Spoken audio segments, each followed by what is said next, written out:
Quoi qu'on dise, hein, la plus grande remontada actuellement dans le rap français, c'est clairement celle de La Fouine.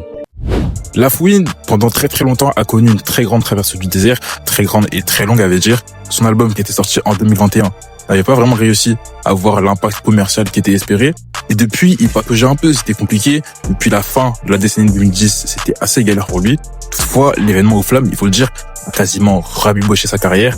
Tout le monde kiffait, tout le monde a kiffé sa performance, tout le monde a kiffé ses prestations. Et ça a donné un vrai coup de boost au niveau du stream et au niveau du buzz de l'artiste. Ce qui fait qu'il a ensuite pu enchaîner avec ses différents projets. Capital du Crime Radio était très très bon avec de très bons feats. Il a vraiment su s'entourer de la nouvelle génération, que ce soit des L2B, que ce soit des Leto, ce qui fait que les gens ont pu se reconnecter avec un artiste ancien.